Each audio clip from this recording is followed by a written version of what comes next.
Hello friends, എല്ലാവർക്കും നമസ്കാരം. Welcome to my channel. നമുക്കിന്ന് ചക്കക്കുരു വെച്ചിട്ടൊരു ഹൽവ തയ്യാറാക്കിയാലോ. അപ്പോൾ ഇന്നത്തെ നമ്മുടെ റെസിപ്പി ചക്കക്കുരു ഹൽവയാണ്. വളരെ ടേസ്റ്റി ആയിട്ടുള്ള ഒരു ഹൽവയാണിത്.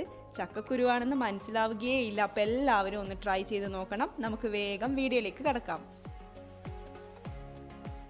ഞാനിവിടെ 25 ചക്കക്കുരു എടുത്തിട്ടുണ്ട്. ചെറിയൊരു ക്വാണ്ടിറ്റിയിലാണ് കാണിക്കുന്നത്. അപ്പോൾ നിങ്ങൾക്ക് എത്ര വേണമെങ്കിലും ചക്കക്കുരു എടുക്കാം. അപ്പോൾ ചക്കക്കുരു ആവശ്യത്തിന് ഉപ്പൊക്കെ ചേർത്തിട്ട് വേവിച്ചെടുത്തതാണ്. എന്നിട്ട് കൈ വെച്ചിട്ട് ഇതുപോലെ ഒന്ന് ഉടച്ചെടുക്കാം. ഇത് അരച്ചെടുക്കേണ്ടതാണ്, എന്നാലും ആദ്യം നമുക്ക് കൈ കൊണ്ട് ഇതുപോലെ ഒന്ന് ഉടച്ചെടുക്കണം. പിന്നെ വെല്ലം ഉരുക്കിയതെടുക്കാം. ഇത് 3 വെല്ലം ഉരുക്കിയിട്ട് അരിച്ചെടുത്തതാണ്. അപ്പോൾ വെല്ലമൊക്കെ ചേർത്തിട്ടാണ് ചക്കക്കുരു അരച്ചെടുക്കേണ്ടത്. മിക്സിയുടെ ജാറിലേക്ക് ചക്കക്കുരു ഉടച്ചതും വെല്ലവും ചേർത്ത് കൊടുക്കാം.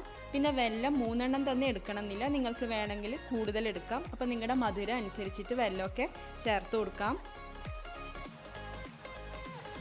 3 ഏലക്കായ കൂടെ ചേർത്ത് കൊടുക്കാം. അപ്പോൾ ഏലക്കായ പൊടി ഉണ്ടെങ്കിൽ പിന്നീട് ചേർത്ത് കൊടുക്കാം. ചക്കക്കുരുവും വെല്ലവും മുഴുവനും ഒരുമിച്ചിട്ടല്ല അരച്ചെടുത്തിട്ടുള്ളത്. അപ്പോൾ ആദ്യം കുറച്ച് അരച്ചെടുത്തിട്ടുണ്ട്. ഇനി ബാക്കിയുള്ളതും കൂടെ ചേർത്തിട്ട് നന്നായിട്ട് അരച്ചെടുക്കാം.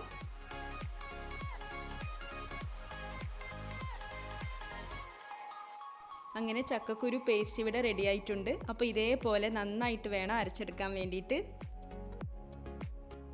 അടി കട്ടിയുള്ള ഒരു പാത്രത്തിലേക്ക് 3 ടേബിൾ സ്പൂൺ നെയ്യ് ഒഴിച്ചിട്ട് ചൂടാക്കാം. എന്നിട്ട് കാഷ്നട്ടും കിസ്മിസും ചേർത്തിട്ടൊന്ന് വറുത്തെടുക്കണം.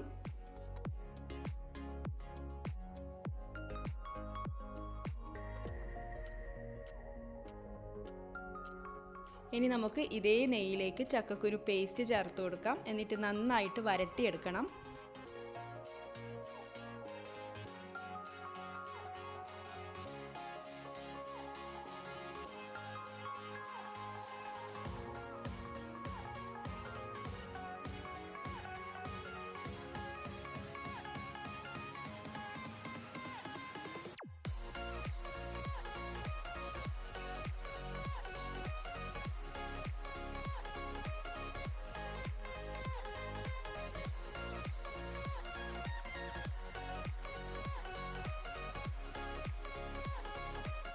ഇപ്പോൾ 5 മിനിറ്റ് കഴിഞ്ഞിട്ടുണ്ട്.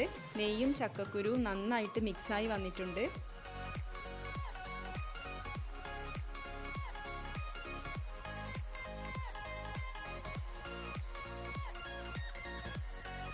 ഇപ്പോൾ ഇത് പാനിലൊക്കെ ഇങ്ങനെ പറ്റിപ്പിടിച്ച് വരുന്നുണ്ട്. ഈ സമയം നമുക്ക് 1 ടീസ്പൂൺ കൂടെ നെയ്യ് ചേർത്ത് കൊടുക്കാം.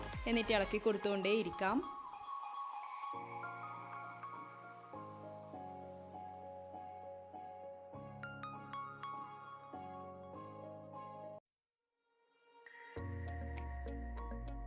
വീണ്ടും 5 മിനിറ്റ് കഴിഞ്ഞിട്ടുണ്ട്. ഇനി നമുക്കിതിലേക്ക് നട്ട്സ് ചേർത്ത് കൊടുക്കാം. അപ്പോൾ ഞാനിവിടെ ബദാം പൊടിച്ചത് ചേർക്കുന്നുണ്ട്.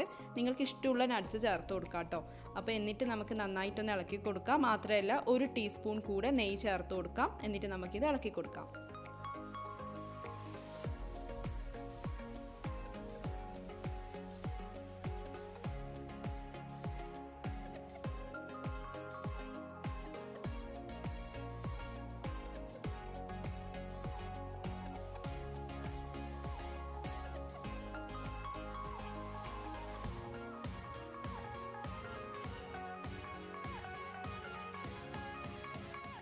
ലാസ്റ്റായിട്ട് 1/2 ടീസ്പൂൺ നെയ്യ് കൂടെ ചേർത്തിട്ട് ഇളക്കി കൊടുക്കാം. പിന്നെ നമ്മൾ മീഡിയം ഫ്ലെയിമിലാണ് വെക്കേണ്ടത്. അത് ഞാൻ പറയാൻ വിട്ടുപോയി. മീഡിയം ഫ്ലെയിമിൽ വെച്ചിട്ട് വേണം ഇളക്കി കൊടുക്കാൻ വേണ്ടിയിട്ട്. പിന്നെ മധുരം ബാലൻസ് ചെയ്യാൻ വേണ്ടിയിട്ട് ഉപ്പൊന്നും ചേർത്ത് കൊടുത്തിട്ടില്ല. ചക്കക്കുരു വേവിക്കുമ്പോൾ ഉപ്പ് ചേർത്തിനല്ലോ, അതുകൊണ്ട് പിന്നീട് ഉപ്പ് ചേർത്തിട്ടൊന്നുമില്ല. ഇപ്പോൾ ഹൽവയുടെ കളർ കുറച്ച് ഡാർക്കായിട്ടുണ്ട്. മാത്രമല്ല പാനിൻ്റെ സൈഡിൽ നിന്നൊക്കെ നന്നായിട്ട് വിട്ട് വരുന്നുമുണ്ട്. പിന്നെ നമ്മുടെ സ്പാച്ചുലയിലും അങ്ങനെ പറ്റി പിടിച്ചിട്ടൊന്നുമില്ല. അപ്പോൾ ഇതാണ് കറക്റ്റ് പാകം. ഇനി ഫ്ലെയിം ഓഫ് ചെയ്ത് കൊടുക്കാം. ഞാനൊരു കേക്ക് ടിന്നിൽ നെയ്യ് തടവി വെച്ചിട്ടുണ്ട്. മാത്രമല്ല കുറച്ച് ബദാം പൊടിച്ചതും കൂടി അതിലേക്ക് ചേർത്തിട്ടുണ്ട്. ഇനി നമുക്ക് ഹൽവ ഈ കേക്ക് ടിന്നിലേക്ക് ഇട്ട് കൊടുക്കാം. എന്നിട്ട് ഞാൻ സ്പൂണ് വെച്ചിട്ടാണ് ഇവിടെ ഒന്ന് ഷേപ്പ് ചെയ്യുന്നത്. സ്പൂണിൽ കുറച്ച് നെയ്യൊക്കെ തടവിയതാണ്. എന്നിട്ട് സ്പൂണ് വെച്ചിട്ട് ഇതൊന്ന് ഷേപ്പ് ചെയ്തെടുക്കാം.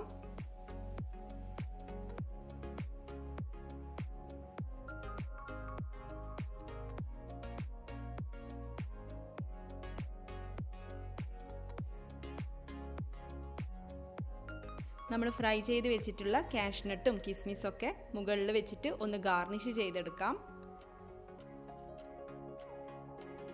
അങ്ങനെ ചക്കക്കുരു ഹൽവ ഇവിടെ റെഡി ആയിട്ടുണ്ട്. പക്ഷെ കട്ട് ചെയ്യാനായിട്ടില്ല. ഇത് മുഴുവനായിട്ട് തണുക്കണം. അതിനുശേഷം മാത്രമേ കട്ട് ചെയ്യാൻ പാടുള്ളൂ. അപ്പോൾ ഒരു 1-2 മണിക്കൂർ നമുക്കൊന്ന് വെയിറ്റ് ചെയ്യാം. ഇതിപ്പോൾ ചെറിയ ചൂടോടുകൂടിയാണ് ഞാൻ കട്ട് ചെയ്യുന്നത്. അപ്പോൾ അതുകൊണ്ട് തന്നെ കത്തിയിലൊക്കെ ചെറുതായിട്ടൊന്ന് പറ്റി പിടിച്ചിട്ടുണ്ട്. എന്നാലും കുഴപ്പമില്ല, കഴിക്കാൻ വേണ്ടിയിട്ട് നല്ല ടേസ്റ്റാണ്. അപ്പോൾ എല്ലാവരും ഈ ഒരു ചക്ക സീസണിൽ ഒരു തവണയെങ്കിലും ഈ ഒരു ഹൽവ ഒന്ന് ട്രൈ ചെയ്ത് നോക്കണം. മടി പിടിച്ചിരിക്കാൻ പാടില്ല. എനിക്ക് ഏകദേശം 20 മിനിറ്റ് സമയം എടുത്തിട്ടുണ്ട് ഹൽവ റെഡിയായി കിട്ടാൻ വേണ്ടിയിട്ട്. അപ്പോൾ എല്ലാവരും ഒന്ന് ട്രൈ ചെയ്ത് നോക്കണം. അപ്പോൾ നമ്മുടെ ഹൽവ ഇവിടെ കട്ട് ചെയ്തിട്ടുണ്ട്. ദാ ഇങ്ങനെ ഇരിക്കും. നല്ല ടേസ്റ്റാണ് കഴിക്കാനും വേണ്ടിയിട്ട്. അപ്പോൾ നമ്മുടെ ചാനലിൽ ചക്ക വെച്ചിട്ടും ചക്കക്കുരു വെച്ചിട്ടും ഒക്കെയുള്ള മറ്റുള്ള റെസിപ്പീസൊക്കെ കാണണം, ട്രൈ ചെയ്ത് നോക്കണം. ഈ വീഡിയോ ഇഷ്ടപ്പെട്ടെങ്കിൽ ലൈക്ക് ചെയ്യാനും ഷെയർ ചെയ്യാനും മറക്കരുത്. നമുക്ക് അടുത്ത വീഡിയോയിൽ കാണാം. താങ്ക്